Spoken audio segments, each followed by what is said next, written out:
विद्या भारती के सरस्वती बोध परियोजना के क्षेत्रीय संयोजक राकेश दुबे का काला पीपल में प्रवास हुआ। उन्होंने सरस्वती विद्या मंदिर में भैया बहनों को संबोधित करते हुए कहा, शिक्षा केवल रोजगार नहीं, भारत को जानने और उसकी संस्कृति को पहचानने का माध्यम है। राकेश दुबे ने संस्कृति बोध परियोजना के तहत आयोजित संस्कृति ज्ञान परीक्षा, संस्कृति महोत्सव, कला कार्यशालाओं की जानकारी देते हुए स्वदेशी अपनाने का संदेश दिया। उन्होंने कहा, संस्कृति से ही राष्ट्र सशक्त बनता है, स्वदेशी ही सच्ची देशभक्ति है। कार्यक्रम में प्राचार्य प्रवीण देशपांडे, एटीएल प्रभारी सुभाष काले और अंग्रेजी माध्यम प्रभारी राजेंद्र देशमुख सहित पूरा आचार्य परिवार मौजूद रहा।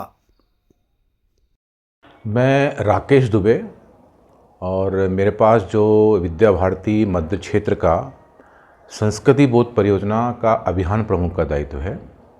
संस्कृति बोध परियोजना भैया बहनों में अपनी संस्कृति को जानना, भारतीय संस्कृति को जानना, भारतीय जो ज्ञान परंपरा है और भारत में क्या क्या ऐतिहासिक धार्मिक स्थान होते हैं उनके बारे में बच्चों को जानकारी हो, इस दृष्टि से ये संस्कृति बोध परियोजना कुरुक्षेत्र से काम करता है। और इसके अंतर्गत संस्कृति ज्ञान परीक्षा अपने विद्यालय, अन्य विद्यालय, संस्कृति महोत्सव जिसमें 17 विधाएँ आती हैं, निबंध प्रतियोगिता जो अखिल भारतीय स्तर पे होती है, कला कार्यशालाएँ हैं और संगीत के केंद्र, शोध, साहित्य, ऐसे कई विधाएँ हैं। तो प्रमुख रूप से जो भैया बहनों से जुड़े हुए हैं वो है संस्कृति ज्ञान परीक्षा, अखिल भारतीय निबंध प्रतियोगिता, संस्कृति महोत्सव, कला कार्यशालाएँ।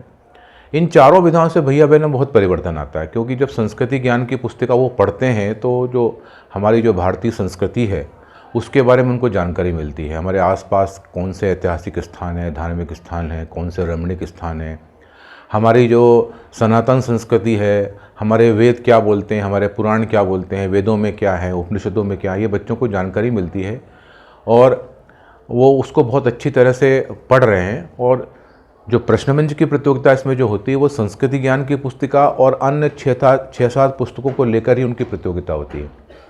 तो बच्चे अखिल भारतीय स्तर तक अपने जाते हैं। निबंध प्रतियोगिता में इस बार जो निबंध के जो विषय थे वो महाकुंभ पर आधारित थे। 4 वर्गों में प्रतियोगिता होती है। तो भैया बहनों ने महाकुंभ पर अपने निबंध लिखे। उन्हें जानकारी मिलती है कि हमारे महाकुंभ कैसे भरते हैं, क्यों भरते हैं, कहाँ कहाँ भरते हैं, क्या अच्छाइयाँ हैं, क्या बुराइयाँ हैं, ये सारी चीज़ें उसमें देखने को मिलती हैं। हमारी कुछ कला कार्यशालाएँ हैं। बच्चे जो है कुछ हो सकता है कि कुछ पढ़ाई में ठीक नहीं रहते हैं, लेकिन जब वो कला कार्यशालाओं में अपनी कला का प्रदर्शन करते हैं, जैसे अभी दिवाली आई थी तो उसमें वो मिट्टी के दिए बनाते हैं, रक्षाबंधन में वो रक्षा सूत्र बनाते हैं, श्रावण सोमवार आता है तो वो पार्थिव शिवलिंग बनाते हैं, गणेश चतुर्थी आती है तो वो मिट्टी के गणेश जी बनाते हैं। तो एक प्रकार से ये एक व्यावसायिक शिक्षा का भी अंग है।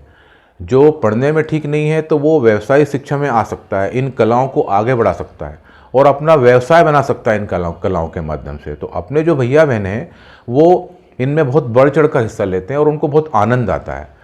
एक जो संस्कृति महोत्सव की बात मैंने की आपसे, संस्कृति महोत्सव विद्यालय से शुरू होकर अखिल भारतीय स्तर तक होता है। इस समय अखिल भारतीय संस्कृति महोत्सव सीतामढ़ी बिहार में हो रहा है। सीतामढ़ी माता सीता का जन्म स्थान है, वहाँ ये प्रतियोगिता अभी 3 तारीख से शुरू हुई है। तो विद्यालय से लेकर क्षेत्र तक तो 16 प्रतियोगिताएं होती हैं, लेकिन अखिल भारतीय स्तर में 5 प्रतियोगिताएं होती हैं। उसमें एक प्रश्नमंच की प्रतियोगिता, तात्कालिक भाषण, कथा कथन, मूर्तिकला और आचारों की पत्र वाचन, ये 5 प्रतियोगिताएं जो हैं वो अखिल भारतीय स्तर पे होती है। और एक बहुत अच्छा प्रदर्शन अखिल भारतीय स्तर पे होता है जो हमारी लोक नृत्य है। वो लोक नृत्य की प्रस्तुति विद्या भारती में 11 क्षेत्र हैं और 11 क्षेत्र से एक एक लोक नृत्य वहाँ पर आता है और उसका प्रदर्शन होता है और बहुत ही सुंदर नृत्य वो अपने क्षेत्र के वहाँ लेके आते हैं। तो उसका बड़ा देखने बड़ा आनंद आता है और हमको अपनी हमारी संस्कृति के, हमारी लोक कलाओं के वहाँ दर्शन होते हैं। तो संस्कृति बोध परियोजना ने एक बहुत बड़ा काम अखिल भारतीय स्तर पर कर रहे हैं। और ये जो संस्कृति ज्ञान की परीक्षा है इसमें हमारे भैया बहन तो 3री से 12वीं तक सम्मिलित होते हैं, हमारे आचार्य बंधु भी सम्मिलित होते हैं, लेकिन हम प्रयास करते हैं कि जो अन्य शासकीय अशासकीय विद्यालय हैं, हमारे पूर्व छात्र हैं, कॉलेज के विद्यार्थी हैं, पूर्व आचार्य हैं, समाज के लोग हैं और हमारे अभिभावक हैं, वे भी इस प्रतियोगिता में, इस पुस्तक को पढ़कर प्रतियोगिता में सम्मिलित हो, ताकि उनको भी भारतीय ज्ञान परंपरा का ज्ञान हो। तो ये प्रयास संस्कृति बोध परियोजना सतत रूप से कर रहे हैं। मेरा प्रवास जो है इस दृष्टि से पूरे मध्य क्षेत्र में होता है, मध्य भारत, मालवा प्रांत, छत्तीसगढ़ और महाकौशल में होता है, जिसमें मध्य प्रदेश और छत्तीसगढ़ दोनों राज्य होते हैं। इस दृष्टि में से मेरा प्रवास पूरे क्षेत्र में हो रहा है। वर्तमान में सरस्वती विद्या मंदिरों में पढ़े कई विद्यार्थी कई उच्च पदों पर हासिल है, लेकिन वो विद्यालयों को लेकर बहुत ही गौरवान्वित होते हैं। उनके बारे में क्या? जी, अभी कुछ दिन पहले आपने देखा होगा कि सतना में हमारा जो कृष्णनगर में सरस्वती शिशु मंदिर है, हमारे जो भारत के वर्तमान में जो थल सेना अध्यक्ष हैं श्री उपेन्द्र जी द्विवेदी, वो सतना विद्यालय के पूर्व छात्र हैं और उनको वहाँ पर बुलाकर उनका सम्मान किया गया और उन्हें बड़ा गर्व है कि मैं शिशु मंदिर का पूर्व छात्र हूँ। ऐसे कई IAS IPS अधिकारी बड़े उच्च पदों पर हमारे शिशु मंदिर के वहाँ पर आसीन हैं, काम कर रहे हैं, देश की सेवा कर रहे हैं और हिंदी माध्यम से वे निकले हैं। हमारे डॉक्टर विकास जी दवे हैं, जो हमारे देवपुत्र के पूर्व संपादक रह चुके हैं, वर्तमान में वो मध्य प्रदेश सरकार में शासन में साहित्य अकादमी के निदेशक हैं। उनके पुत्र हैं हार्दिक दवे, वो जी न्यूज़ में एंकर हैं और जब उनका चयन हो गया और उनसे पूछा गया कि भाई ये जो आपने भारतीय संस्कृति के बारे में जो आपसे प्रश्न किए गए वो उनके जवाब दिए, तो आपको कैसे मालूम पड़े? तो उन्होंने बताया कि जब मैं शिशु मंदिर में पढ़ता था तो मैंने संस्कृति ज्ञान की पुस्तिका पढ़ी थी और वो पढ़ा था, इसलिए मुझे वो सारी ज्ञान मुझे याद था और इसलिए मैंने उसका जवाब दे पाया।